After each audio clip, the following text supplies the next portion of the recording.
I'm Lauren Lando from ESS. I'm the Director of Sports Performance. And today I have a guest with us, Francisco Lujan, who is the founder of Stat Performance. And Stat Performance, if you don't know it, through the course of this interview, meeting, roundtable, you're going to learn quite a bit about it and why it's so valuable for athletes of all ages and abilities. So first and foremost, Francisco, why don't you just give us a little bit of breakdown on how you got started with Stat Performance and how you founded it? So the way we started with Stat Performance is we found a huge gap in just verified data, and it really started on an international level where when I coached overseas, they really weren't able to identify athletes. They were just bringing guys over, spending a lot of money on guys, but they had no way to really verify them. So the best way to say it is like a Craigslist ad, right? Tall, dark, and handsome. He shows up and he's big, fat, and hairy. You know what I mean? That type of thing. We kind of seen the same thing with athletes overall in the same kind of ways. A kid saying, "Hey, I run 4.3." He shows up and he runs 4.8, 4.9. He's out of shape. All those types of things. So we needed to find new ways to kind of really identify that data. So we figured out just a new way of just bringing in technology, which we went directly to the NFL group called Zybex Sports and talked to them about how we can involve them in our own combines. And at that point in time, we then evolved it into more of the domestic side of starting to do younger kids. So we went from professionals down to the younger guys, and at that point, really just started seeing so much difference in data from hand time to electronic timing and stuff like that. So we just felt like there was a major need in the market to really just be able to identify where kids truly stood, you know what I mean? And that's our biggest thing, is know where you really stand. Know where you stand is our kind of our slogan, and then that's what we really preach as much as possible. Awesome. Well, and to your point, I'd say one of my busiest times a year is the NFL Combine Prep. And I always tell people my job is to get athletes as fast as they say they are when they walk in the door. Correct. Every kid tells me they run a 4.4 if they're a skill player. Every lineman tells me they run a 5.0, and I get the watch on them, and it's a 5.3, a 5.4, or a 4.6, 4.7. And so it's really hard to sit down to that kid and say, you don't run what you think you run. Mm-hmm. However, here's the things I need you to do to run consistently. The problem is they haven't had that standardized testing throughout high school and college because they're usually going off of a coach who's emotionally attached to them. Correct. They're going off of stopwatch times and the inaccuracies that you run into. I like the fact that you guys are putting out a model that, maybe the 4.3 of today might be the 4.5 of tomorrow. Correct. By standardizing data. However, if we finally have this level playing field, we can now truly look at talent identification for these athletes. Now, I have a question for you. In your opinion, what seems to be, if you were to pick the one test that typically is the gold standard of performance, what do you find? Well, it just depends on what you're measuring. You know what I mean? I think it varies for every sport. You know what I mean? And say we're looking at a speed power sport. Okay. Speed, you know what I mean? Speed, but mainly power. You know what I mean? We're really looking for the power that the explosion the guy's doing. I think a lot of people focus so much on the 40-yard dash and all that type of stuff, but they really don't focus on the power and the explosion that somebody actually has. Which they measure a lot of times at the NFL combines, and such as the vertical jump, the broad jump, or your power explosion type deal. And you can even measure your power within the first 10 yards. Is something that we really see to really know where an athlete is, because in a 40 you're measuring endurance too as well, and a kid just may not be in shape that day. You know what I mean? He may not have done the right cardio things and that type of stuff. So as far as what we're really looking for, the power is the main thing, and that's why we're trying to even add new technology to our events to even measure upper body power, so we know a little bit more than a bench press and all that. Yeah, it's great, but I don't think you get the data that you want to get, especially as a trainer, as a coach, to really identify that. I think that's the most important thing, is the data that you have, and what do you do once you have that data? And for example, one thing that I'll tend to do if I'm watching the NFL Network and I'm watching the Combine Prep, and I see a defensive back, a wide receiver, a skills position of any sort, I see their vertical jump and I see their broad jump. No. Okay, I see great numbers on both, top of the charts, and then I see their 40. And I see a 40 time that's pedestrian for that position. You know what that tells me as a coach? It tells me somebody didn't teach them how to run, how to finish. And a lot of times, and tell me what you think, a lot of times I see a slower 40 because athletes are stopping before the end of the 40. They put on the subconscious brakes, and they break technique. They do not run through the 40, and now they've shut it down. And the difference between 1, 2, and 3/10 is not much. No, not at all. We see it every day. You know what I mean? Every time we test, and you know what I mean? It's the number one factor. You know what I mean? That a lot of kids don't understand is a 40 doesn't stop at 40 yards. 40 stops at 60, 80, wherever you want to stop it, but it never stops at 40. And that's kind of been the key thing of, you know, what we've done to really standardize it to help out with those measurements is breaking down that data into increments like that. You know what, and if you don't mind, I know you brought some data with you. Can you pull that up and show us maybe just a glimpse of a report that you would get? Because as a coach, I've been doing this for a long time, and I have a pretty good sense of what I'm looking for. If I see low power output, if I see high power output and slow speed, I know the things that I need to really work on to help that athlete really maximize their ability. But I think what you guys have done is unbelievable, because you've taken some of the hard work or maybe the guesswork out of it, and you've put it out there. You've standardized it and you've put it out there for them in real easy to understand format. And I don't know if you can turn that I'll turn facing the camera, and we can get a.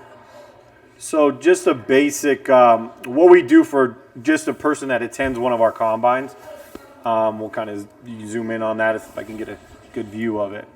I could try to explain this upside down if I need to.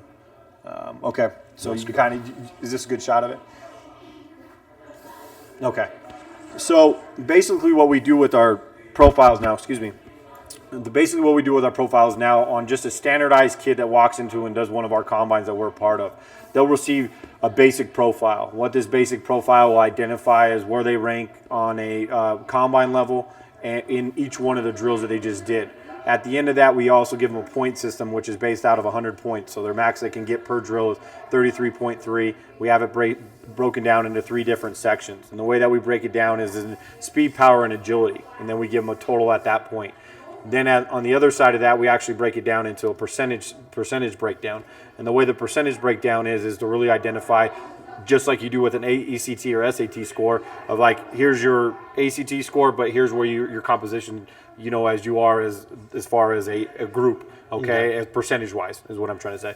And that's the basic standardized thing that every athlete will receive from there.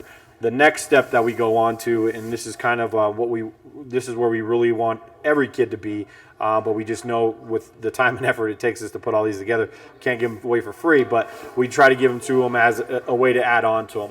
So this is what we could call is their extended profiles, and you can see that everything's broken down as a event ranking and so on and so forth.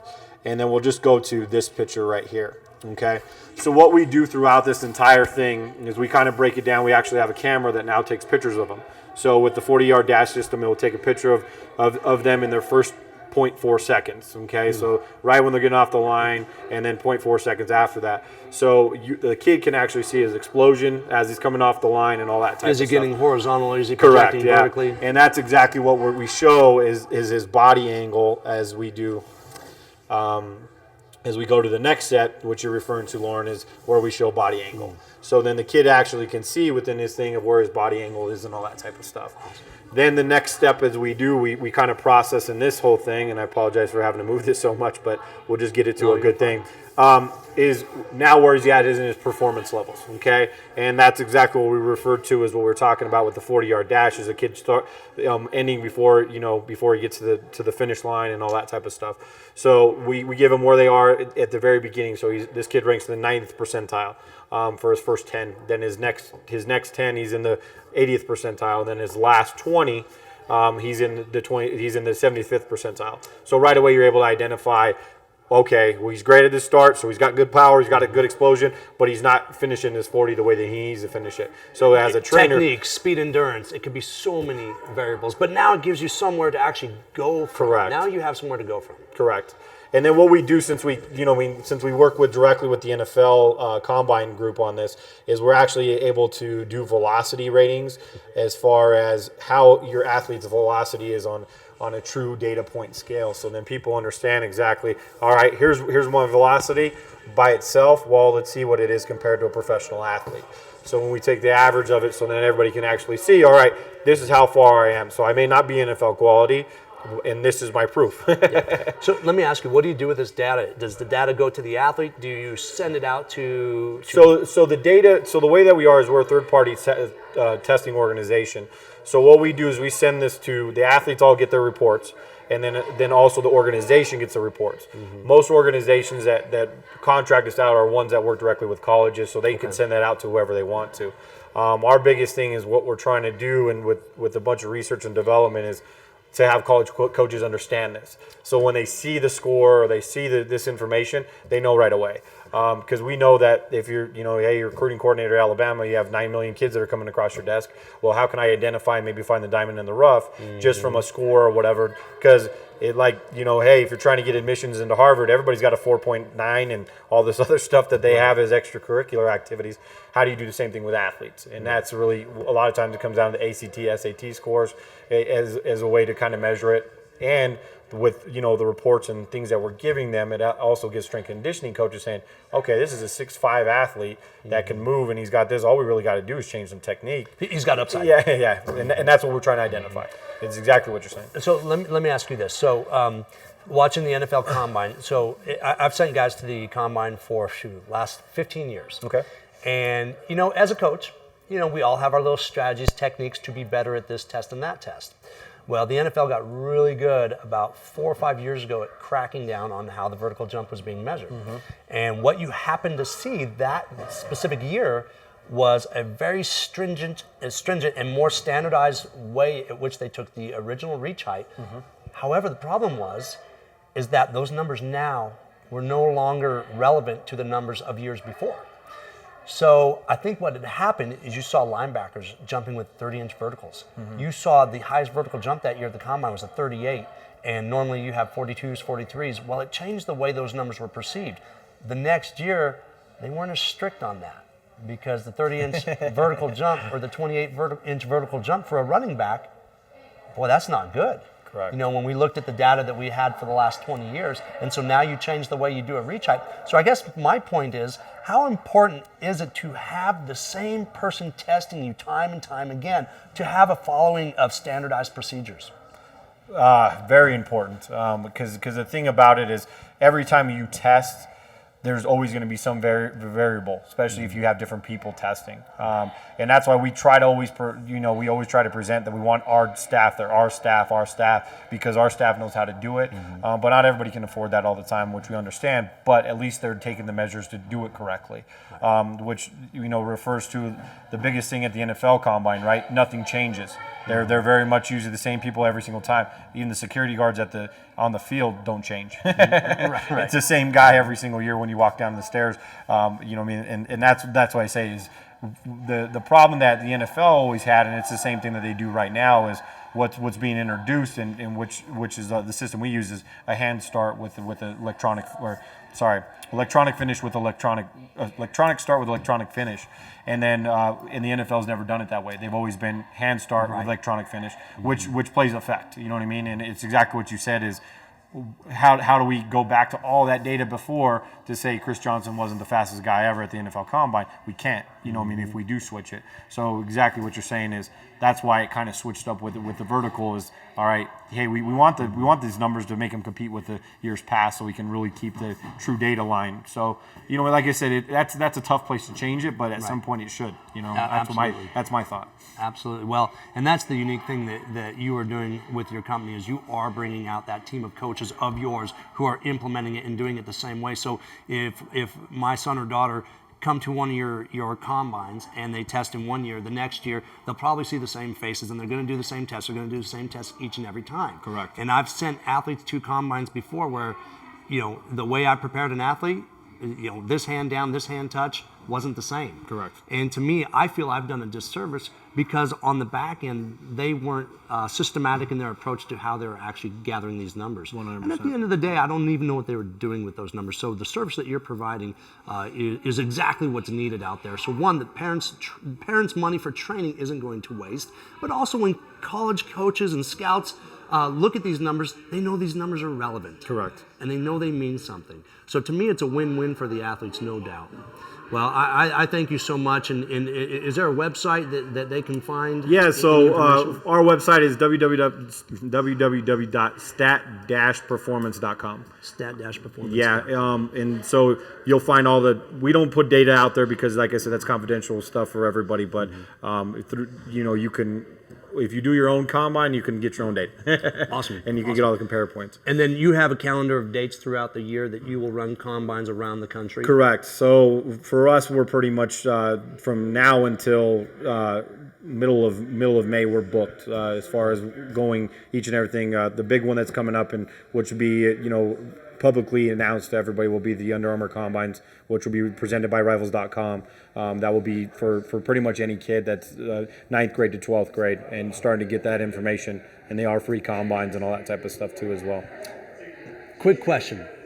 Parent comes into me and says, how old should I start testing my athlete? What do you say? I say it's test them as young as you can. You know what I mean? One reason is what we preach to parents is save yourself some money. You know what I mean? If your kid's just not an athlete, then, you know what I mean, pick up something else that they may feel a little bit better in. You know what I mean? Not saying that just don't bank off a college scholarship. You know what I mean? It's Absolutely. more of just saying, hey, go ahead and play, enjoy it, but don't spend the other thousands and thousands of dollars to do that type of stuff if you don't have to. But we like to get them in, you know what I mean, fifth, sixth grade, you know what I mean? It's because the recruiting process is starting then. Yep. You know what I mean? And we need to get that data to start allowing them to be able to improve as they get to 9th grade and they're starting to have college coaches, showing up and watching them play. Yeah, and I agree with you too on that point because, a lot of times, parents will come to me and say, or should I test my kids, or what do these numbers even mean? And one thing I say is they really don't mean much now. Correct. I said, however, we can chart progress over time. And the other thing I tell the parents is that your sport will find your athlete or find your child. And what I mean by that is, how many kids do you see that, they run cross country or they do like, one sport is endurance and the other sport is speed power, and they don't understand that the training is conflicting with their abilities. And so I have somebody who swims and then plays football. Well, that's like apples and rocks. Yeah, exactly. And so what I try to say is, you're going to show you where your fiber type priority is. Will show you in time, and you will ultimately find your sport based on the success you're having. Because I think a lot of times, we just throw kids into sports, which is fine, but we don't understand that they may be actually counterproductive in their training. 100%. 100%. Awesome. So, yeah, I'm with you on that one. Well, Francisco Lujan, thank you so much for coming out and Thank you for and having sharing me. the data. Appreciate it. Thank you, sir. Thank you, buddy. Appreciate it.